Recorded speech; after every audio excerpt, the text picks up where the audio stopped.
Friends, ఇప్పుడే అందిన వార్త. డ్వాక్రా మహిళలకు సంబంధించి శుభవార్త అనమాట. 2 రోజుల్లోనే వారి ఖాతాల్లోకి 8 లక్షల రూపాయలంటూ లేటెస్ట్ అప్డేట్ అయితే రావడం జరిగిందండి.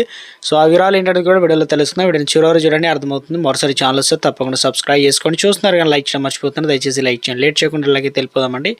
ఆంధ్రప్రదేశ్ రాష్ట్రంలో కూటమి ప్రభుత్వం మహిళలకు మరో శుభవార్త చెప్పింది. మహిళా సాధికారత పెద్దపీట వేస్తున్న కూటమి ప్రభుత్వం డ్వాక్రా సంఘాలకు మహిళలకు ఆర్థిక భరోసా కల్పించడానికి మరో కీలక నిర్ణయం తీసుకుందనమాట. ఇందులో వచ్చేసి త్వరలోనే డ్వాక్రా మహిళలకు సంబంధించి తక్కువ వడ్డీకి రుణాలు ఇవ్వడానికి, స్వయం ఉపాధి కల్పించడానికి సబ్సిడీ కార్యక్రమాలతో చేయూత ఇవ్వనుందనమాట. ఇందులో ఒక్కో మహిళకు 1 లక్ష నుంచి 8 లక్షల వరకు అయితే రూపాయలు ఇలా 2 నూతన పథకాలు ప్రారంభించి మహిళల కోసం అమలు చేయాలన్న ఆలోచన ఏపీ ప్రభుత్వం ఉంది. ఇక ఈ పథకాల ద్వారా ఆంధ్రప్రదేశ్ ప్రభుత్వం స్వయం సహాయక సంఘాల్లో ఒక్కో మహిళకు 1 లక్ష నుంచి 8 లక్షల రూపాయల వరకు అయితే ఆర్థిక సాయాన్ని అందిస్తుంది. మహిళా స్వయం సహాయక సంఘాలకు తోడ్పాటును అందించాలన్న ఉద్దేశంతో ఏపీ ప్రభుత్వం కూడా శ్రీనిధి పథకం కింద మరో 2 పథకాలు అయితే ప్రవేశపెడుతుంది అనమాట. ఈ 2 పథకాలను అందించడం కోసం రెడీ అయినటువంటి ఏపీ ప్రభుత్వం ఎన్టీఆర్ విద్యాలక్ష్మి, కళ్యాణ లక్ష్మి ద్వారా డ్వాక్రా గ్రూపు సభ్యుల పిల్లలు ఉన్నత విద్య, వారి వివాహాల కోసం ఆర్థికంగా చేయూతనిస్తుంది. పేద మధ్య తరగతి కుటుంబాలకు ఆర్థిక భరోసా కల్పించడం కోసం ప్రభుత్వం ఈ నిర్ణయ పథకాలకు అందించడానికి రెడీ అయ్యిందనమాట. మరో 2 రోజుల్లోనే ఈ పథకాల ద్వారా మహిళల ఖాతాల్లో డబ్బులు జమ కానున్నాయి.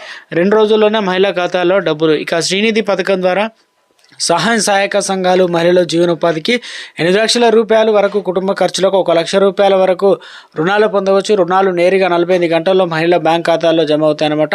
రుణాలు తీసుకున్నటువంటి తర్వాత రుణగ్రహీత మరణిస్తే ఆ కుటుంబం పైన భారం పడకుండా శ్రీనిధి సురక్ష యోజన కింద రుణాన్ని రద్దు చేసే వెసులుబాటు అయితే ఉందన్నమాట.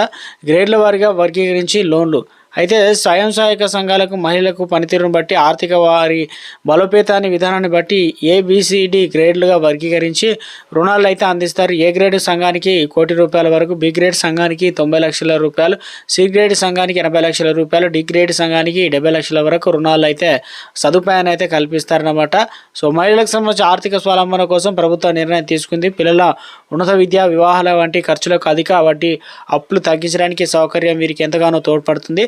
రాష్ట్ర వ్యాప్తంగా మహిళలు ఆర్థిక స్వలంబన కోసం ప్రభుత్వం తీసుకున్న ఈ నిర్ణయం వారి కుటుంబాల ఉన్నతికి, పిల్లలు చదువులకు, పెళ్లిళ్ళ దోహదం చేస్తుంది. మహిళలు ఆర్థిక ప్రగతితో గౌరవంగా తలెత్తుకు